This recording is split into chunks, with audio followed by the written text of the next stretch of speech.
ननद अब मायके में ही रही। आरती और शीतल शांति निवास की दो बहुएं थीं, जो सुबह 7 बजे उठकर सबसे पहले पूरे घर की सफाई किया करती थी। उसके बाद सबके लिए खाना बनाती थी। वहीं शांति निवास की बेटी काजल आराम से 9-10 बजे सोकर उठती और सिर्फ खाने की टेबल पर बैठकर हुक्म चलाया करती थी। आज भी कुछ ऐसा ही हो रहा था। भाभी ये क्या है? मैंने आपको कहा था कि मेरे लिए ग्रिल्ड सैंडविच लेकर आना, लेकिन ये ग्रिल्ड नहीं है। अब जाओ इसे ग्रिल्ड करके लेकर आओ। काजल, मुझे याद है कि तुमने ग्रिल्ड सैंडविच मांगा था, लेकिन मशीन खराब हो गई है, इसलिए मैं सैंडविच को ग्रिल नहीं कर पाई। अभी तुम इसे ऐसे ही खा लो, कल मैं मशीन ठीक करवा दूंगी। शांति देवी ये बात सुनकर गुस्सा हो जाती हैं और अपनी दोनों बहुओं पर चिल्लाते हुए कहती हैं, तुम दोनों बहुओं को थोड़ी भी शर्म नहीं आती? दो बहुओं के होते हुए भी एक ननद के शौक तुम पूरे नहीं कर पा रही हो। अरे अगर मशीन खराब थी तो उसे पहले ही ठीक करवा लेती, और अगर तुम्हारे हाथों को मेरी बेटी के लिए सैंडविच बनाने में इतना ही आलस आ रहा था तो बाहर से मंगवा लेती। माँ, आप इन दोनों पर गुस्सा क्यों कर रही हैं? मैं अभी काजल के लिए बाहर से सैंडविच मंगवा देता हूँ। आप इन पर गुस्सा मत कीजिए, उन्हें बुरा लगेगा। प्रतीक,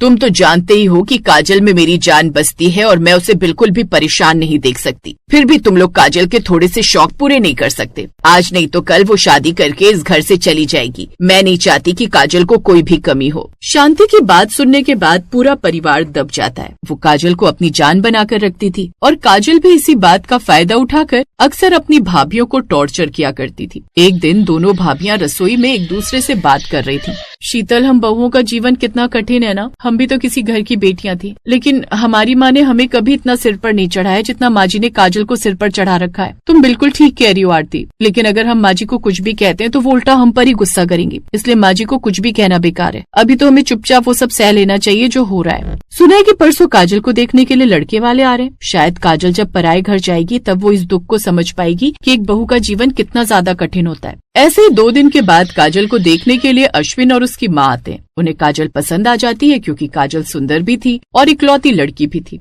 शांति देवी उसकी शादी में वैसे भी कोई कसर नहीं छोड़ने वाली थी। अश्विन के परिवार वाले रिश्ता पक्का करके चले जाते हैं। अब 1 महीने तक काजल अपनी दोनों भाभियों की नाक में दम करके रखती है। ऐसे ही एक दिन जब उसकी शादी में सिर्फ 1 हफ्ता बचा था, वो अपनी दोनों भाभियों पर चिल्ला रही होती है, आप लोगों को साफ साफ बोला था कि मेरा लहंगा मुझे टाइम से घर पर चाहिए। 1 हफ्ता बचा है शादी में और लहंगा ही नहीं है, तो मैं उससे मैचिंग की ज्वेलरी कहाँ से लाऊंगी? काजल, तुम गुस्सा क्यों कर रही हो? डिजाइनर ने बोला है कि वो आज शाम तक तुम्हारा लहंगा भेज देगा। थोड़ा सा सब्र कर लो, हम ज्वेलरी लेने कल चले जाएंगे। आप दोनों घर में पड़ी पड़ी करती क्या हो? कम से कम ये सब काम तो ढंग से संभाल लिया करो। अरे जा तो रही हो मैं ये घर छोड़कर, उसके बाद तुम्हें जितना भी आलस करना है इस घर में करती रहना। ये सुनने के बाद शीतल और आरती को बहुत ज्यादा गुस्सा आता है और आरती काजल पर चिल्लाते हुए कहती है, काजल, हम दोनों तुम्हारे लिए यहाँ एक पैर पर खड़े होकर मेहनत करते रहते हैं, पूरी कोशिश कर रहे हैं कि तुम्हें कोई कमी ना आए। शीतल को इतना तेज बुखार था, फिर भी वो शादी की तैयारियों में लगी हुई है ताकि तुम्हारी शादी में कोई दिक्कत ना आए। हम बहुओं के जीवन में इतनी सारी कठिनाइयां और परेशानियां, लेकिन फिर भी हम खुश रहने की कोशिश कर रहे हैं ताकि तुम्हारी शादी अच्छे से हो जाए, लेकिन तुम्हें कुछ भी नजर नहीं आता। काजल ये बात सुनने के बाद चुप हो जाती है, लेकिन तभी शांति देवी वहाँ आती हैं। उन्होंने ये सारी बातें सुन ली थी।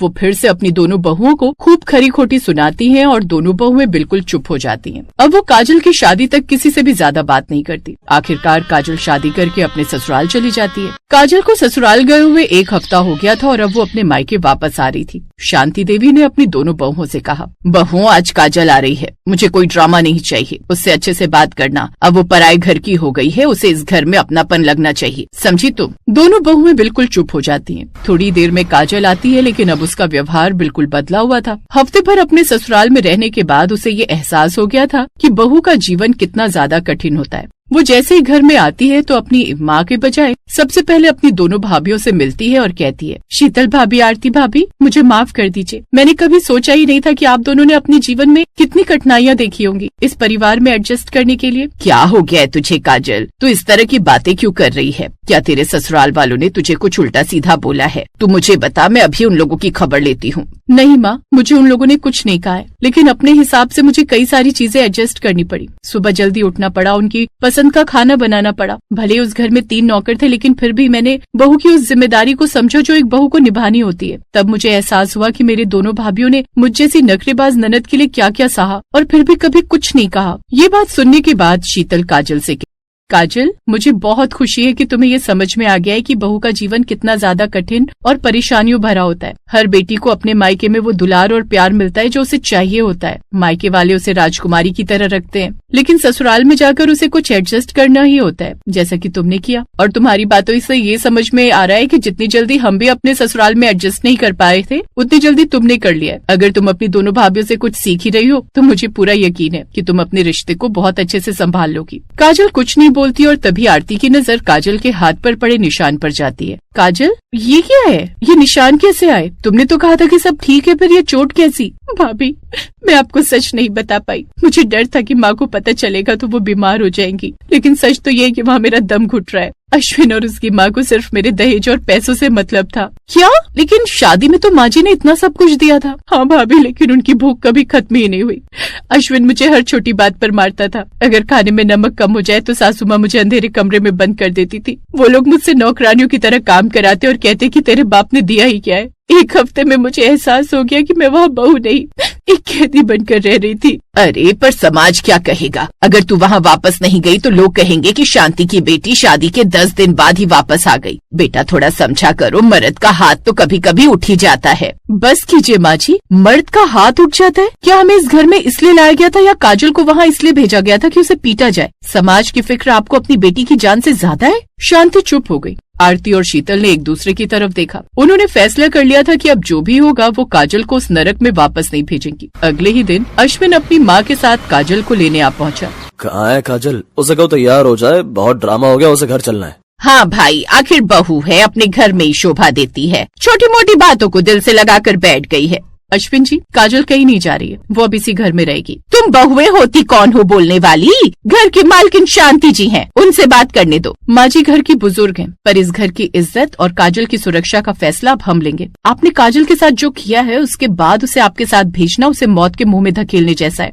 तुम्हारी हिम्मत कैसे हुई? काजल मेरी पत्नी है, मैं उसे घसीट कर ले जाऊंगा। एक कदम भी आगे मत बढ़ाना। काजल के बदन पर जो नीले निशान है उनकी फोटो हमने ले ली है। अगर आपने जबरदस्ती की तो पुलिस को बुलाने में हमें 1 मिनट भी नहीं लगेगा। हम दोनों बहुएं गवाह बनेंगी कि आपने उसे कैसे प्रताड़ित किया। शांति जी देखिए, आपकी बहुएं क्या कह रही हैं। आप इन्हें समझाती क्यों नहीं? नहीं सुलोचना जी, मेरी बहुएं सही कह रही हैं। अब तक मैंने अपनी बेटी को सिर्फ लाड प्यार दिया, पर आज मेरी बहुओं ने मुझे सच का आईना दिखाया है। मेरी बेटी अब आपके घर की दासी नहीं बनेगी। अश्विन जी, बेहतर यही होगा कि आप यहाँ से चले जाएं। अब काजल की मर्जी के बिना इस घर की दहलीज कोई पार नहीं करेगा। ननद अब अपने मायके में ही रहेगी और हम अपनी बहन की तरह उसका ख्याल रखेंगे। अश्विन और उसकी माँ शर्मिंदा होकर और पुलिस के डर से वहाँ से भाग निकले। भाभी, मुझे माफ कर देना, मैंने आप लोगों को हमेशा नीचा दिखाया, पर आज आप दोनों ने ही मेरी जिंदगी बचा ली। पगली, ननद और भाभी का रिश्ता सिर्फ नोक झोंक का नहीं होता, मुश्किल में एक दूसरे की ढाल बनने का भी होता है। तू बेफिक्र रह, अब तू यहाँ अपनी मर्जी से जिएगी। हाँ काजल, और अब हम तुझे इतना काबिल बनाएंगे कि तुझे किसी और के सहारे की जरूरत ही ना पड़े। अब ये घर तेरा भी उतना ही है जितना हमारा। उस दिन शांति निवास में एक नई शुरुआत हुई। अब काजल घर के काम में अपनी भाभीयों का हाथ बटाती। शांति देवी को भी समझ आ गया कि घर बहुओं से नहीं बल्कि सबके मान सम्मान से चलता है।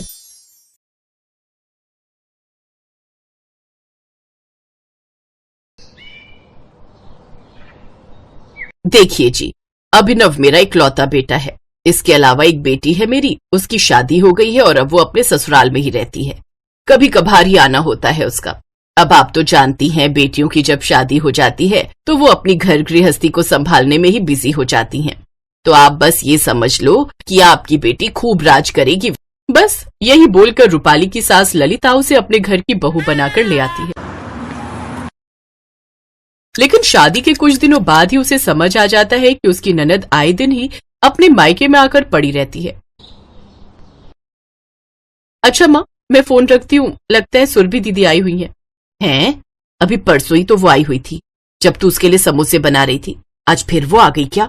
इसके सास ससुर कुछ कहते नहीं क्या इसे? यहाँ तो तू अगर एक दिन भी मायके आ जाए तो तेरे ससुराल वालों के फोन पर फोन आ जाते हैं। अरे इसे कोई कुछ कहता क्यों नहीं? क्या बताऊं माँ, अब माँ जी तो इसे कुछ नहीं कहती तो फिर मैं कौन होती हूँ इसे कुछ कहने वाली। उधर बाहर सुरभि की आवाज आ रही होती है। माँ, मैंने तुम्हें कितनी बार कहा था जो भी कवर लेने हो सोफे के वो गुप्ता शोरूम से ही लेना, लेकिन ये तो वहां के सोफे कवर है ही नहीं। और ऊपर से लाल रंग के सोफे के कवर कौन लेता है? मैंने कहा था ना सामान मेरे जेठ की दुकान से ही लेना। अब उन्हें पता चलेगा तो कितना बुरा लगेगा। उल्टा 2 बातें मुझे ही सुननी पड़ेंगी। आपको इतनी समझ नहीं है, लेकिन भाभी तो बोल सकती थी ना। अब भाभी का क्या है, वो तो अकेली है, कोई बोलने वाला है नहीं। लेकिन मेरे जेठ जेठानी सास ससुर सब हैं, वो क्या सोचेंगे मेरे बारे में? लेकिन दीदी ये तो मैं लाई ही नहीं, आपके भैया गए थे अपने दोस्त के शोरूम ओपनिंग पर तो वही ले आए। अब गए थे तो कुछ ना कुछ तो लेना बनता ही है ना। अच्छा अच्छा ठीक है ठीक है। वैसे भाभी शाम को आप खाने में ना छोले भटूरे बना लेना, मेरा बड़ा मन कर रहा है। ससुराल में बनाने पर तो मेरा काम बहुत बढ़ जाता है, 2 भटूरे खाने के लिए मुझे सबके लिए बनाना पड़ता है, ऊपर से सारा किचन फैलता है वो अलग। ठीक है भाभी, सुन लिया? हाँ हाँ दीदी मैं बना दूंगी। और हाँ, तनिष्क भी ऑफिस से यहाँ आते हुए जाएंगे तो आप उनके लिए भी बना देना। ठीक है दीदी। रूपाली रसोई में जाती है और अपनी ननद के लिए कोल्ड ड्रिंक और नमकीन लेकर आती है। कुछ देर बाद वो छत से कपड़े उठाकर लाई और उनकी तह बनाने लगी। अपनी भाभी को बिना प्रेस किए कपड़े रखते हुए देख सुरभि बोली, अरे भाभी आपने बिना प्रेस किए कपड़े अलमारी में रख दिए? हाँ वो क्या है ना, प्रेस खराब हो गई थी तो इसलिए। तो क्या आपके पापा ने आपको प्रेस भी नहीं दी दहेज में? मेरे पापा ने तो मुझे हर सामान दिया था। ये सुनकर रूपाली दुखी हो गई क्योंकि वो गरीब घर से थी और उसे कुछ ज्यादा नहीं मिला था। शाम को रूपाली रसोई में छोले भटूरे बनाने की तैयारी करती है, तभी सुरभि भी वहां आ जाती है। वाह वाह क्या खुशबू आ रही है। अच्छा भाभी वैसे वो क्रॉकरी सेट कब लिया? ये तो आपके भैया को कंपनी से मिला था दिवाली पर। अच्छा तो फिर मैं इन्हें ले जाऊं? वो क्या है ना, मेरे ससुराल में रखा क्रॉकरी सेट थोड़ा पुराना हो गया है। ठीक है दीदी ले जाना, पहले खाना बनकर तैयार है वो तो खा लीजिए। रूपाली सबको खाना परोसती है, तभी सुरभि का पति भी वहां आ जाता है। वो सब छोले भटूरे खा लेते हैं। तभी सुरभि अपने पति के साथ जाने लगती है। अच्छा भाभी अगर छोले भटूरे तो 4-5 पैक कर दो, क्या पता बच्चों को फिर भूख लग जाए। वैसे यहाँ के लिए तो कम नहीं रहेगा ना? अरे नहीं नहीं बेटी तू ले जा, अगर कम रहेगा भी तो मेरे लिए रूपाली रोटी लगा देगी, और ये दोनों तो वैसे भी जरा जरा सा खाना खाते हैं। सुरभि वहां से चली जाती है, लेकिन सारा वक्त किचन में रहने के बावजूद भी पूरे दिन की थकान और उन सब की बातों से अब रूपाली परेशान हो चुकी थी और अब उसका मन करता था कि यहाँ से सब कुछ छोड़कर वो कहीं चली जाए। ऐसे ही कुछ दिन बीतते हैं। फिर अगले हफ्ते, अरे रूपाली बहू वो सुरभि का फोन आया था, काम करते हुए ना उसके हाथ की उंगली कट गई है, इसलिए उससे घर का काम नहीं हो पा रहा, वो कुछ दिन यहीं रहने के लिए आ रही है। अपनी सास की बात सुनकर तो रूपाली का माथा ही गर्म हो गया। वो अपने कमरे में जाकर जल्दी जल्दी सामान समेटने लगी। ये देख उसके पति अभिनव ने उससे कहा, अरे क्या बात है रूपाली, तुम ये सारा सामान बेड के अंदर क्यों छिपा रही हो? क्योंकि पति देव जी आपकी प्यारी बहन सुरभि आ रही है ना, कल ही बाजार से मैं ये सामान खरीद कर लाई हूँ, कहीं उनकी नजर इस पर पड़ गई तो वो सब अपने साथ न ले जाए। अभिनव को अपनी बहन की आदत का पता था, इसलिए वो चुप रहा। शाम को ही सुरभि अपने बच्चों के साथ वहां धमकी, वैसे माँ एक बात तो बता, भाभी को बार बार मेरे यहाँ आने से कोई परेशानी तो नहीं है ना? अरे उसे क्या परेशानी होगी, 2 रोटी तो बनानी है उसे, और वैसे भी ये घर हमारा है तो हम अपनी बेटी को जितनी बार बुलाएं हमारी मर्जी, तू चिंता मत कर। बिल्कुल सही कहा माँ आपने तो मेरा बोझ हल्का कर दिया। अच्छा बच्चों अब तुम यहाँ क्यों शोर मचा रहे हो, जाओ अपनी मामी के कमरे में जाओ और वहाँ एसी और टीवी ऑन करके बैठ जाओ। ठीक है मम्मी, चल बंटू हम वहाँ चलकर खेलते हैं। दोनों बच्चे रूपाली के कमरे में चले जाते हैं। अच्छा माँ अब भाभी को बोलो ना हमारे लिए मैंगो शेक बना देगी और फिर पकौड़ी भी तल देंगी। वैसे माँ एक बात कहूँ, उंगली कटने का तो मैंने बहाना बनाया था, वो बच्चों को हफ्ते भर की छुट्टियां मिल गई हैं, इसलिए सोचा यहाँ आकर रेस्ट कर लूं। अच्छा किया, अब तू यहाँ आराम से रह। उधर बच्चों ने मिलकर रूपाली का कमरा तहस नहस कर दिया। रूपाली सारा दिन काम करके थक गई थी। शाम को जब खाना खाने लगे तो सुरभि बोली, आय हाय ये भी कोई सब्जी है भाभी, भला शाही पनीर ऐसे बनता है क्या? भाभी इससे अच्छा होता दाल या आलू ही बना देती ना, कोई स्वाद नहीं है इसमें। नहीं सुरभि इतनी बढ़िया सब्जी तो बनी है। अब खा भी ले बेटी, सब्जी बनाने का भी एक तरीका होता है, अब हर कोई तो स्वादिष्ट सब्जी नहीं बना सकता ना, पता नहीं कैसे कैसे बनाती है। ये सुनकर तो रूपाली की आंखों में आंसू आ गए। जैसे तैसे उसने वो हफ्ता काट लिया। सुरभि अपने बच्चों को लेकर वहां से चली गई। अब जाकर रूपाली की सांस में सांस आई। ऐसे ही कुछ दिन बीते, फिर पता चला कि बच्चों की 2 महीने की छुट्टियां पड़ने वाली हैं। रूपाली की तो सोचते ही रूह कांपने लगी कि कहीं उसकी ननद पूरे 2 महीने के लिए आ गई तो। तभी उसकी बेटी नेहा उसके पास आई। माँ आपको पता है मेरी 2 महीने की छुट्टियां पड़ने वाली हैं, चलो ना हम नानी के घर चलते हैं। नहीं बेटी, वहां तुम्हारी मामी की तबीयत खराब रहती है, हमारे वहां ज्यादा दिन रहने से उनका खर्चा भी ज्यादा होता है। अपनी पत्नी की बात सुनकर अभिनव ने कहा, तो तुम एक काम क्यों नहीं करती, इस बार छुट्टियों में तुम सुरभि के घर पहुंच जाओ और माँ को मैं तीर्थ यात्रा पर भेज दूंगा। रूपाली को अपने पति की ये बात जंच गई और वो स्कूल बंद होते ही बैग लेकर अपनी ननद के घर पहुंच गई। ये देख सुरभि चौंक गई और बोली, अरे भाभी आप और नेहा यहाँ, और वो भी सामान के साथ, अचानक कैसे आना हुआ? अरे दीदी वो नेहा जिद कर रही थी कि हर बार बुआ हमारे यहाँ छुट्टियां मनाने आती है, लेकिन इस बार हम उनके यहाँ छुट्टियां मनाने जाएंगे। ये सुनकर सुरभि हैरान रह गई। हाँ, क्यों नहीं। अच्छा दीदी, अभी आप खाना बना दीजिए। वो क्या है ना, हम खाना खा के नहीं आए। हाँ, लेकिन भाभी आप जरा आइए ना मेरे साथ रसोई में मदद करने। अरे जरूर आती दीदी, लेकिन वो क्या है ना, मेरे हाथ में ये मोच आ गई है। सुबह नहाते वक्त बाथरूम में फिसल गई थी ना। वैसे आप वहां आती थी तब भी तो मैं अकेले ही सारा काम करती थी। अच्छा दीदी, खाना अभिनव के लिए भी बना देना। वो ऑफिस से लौटते वक्त खाते हुए जाएंगे, और सुबह उनका टिफिन भी पैक कर देना। ये सिलसिला 1 हफ्ते तक चलता रहा। 1 हफ्ते में ही सुरभि की हालत खराब हो गई और उसने रूपाली से पूछा, भाभी वैसे आप कब जा रही हो? बस छुट्टी खत्म होते ही चली जाऊंगी दीदी। अब सुरभि को अपनी गलती का एहसास हो गया और उसने रूपाली से माफी मांगते हुए कहा, मुझे अपनी गलती का एहसास हो गया है भाभी। मेरे आने से आपका कितना काम बढ़ता होगा। आज मेरे सर पर पड़ा तो मुझे एहसास हुआ, लेकिन अब मैं बेवजह कभी मायके नहीं आऊंगी। अच्छी बात है दीदी जो आपको मेरी तकलीफ समझ आ गई। वैसे आप बुरी नहीं है दीदी, लेकिन सच तो यह है कि हर वक्त अपने मायके में पड़ी रहने वाली ननद अच्छी नहीं लगती। रूपाली का मिशन सक्सेसफुल रहा और वो खुशी खुशी अगले ही दिन अपने ससुराल लौट आई।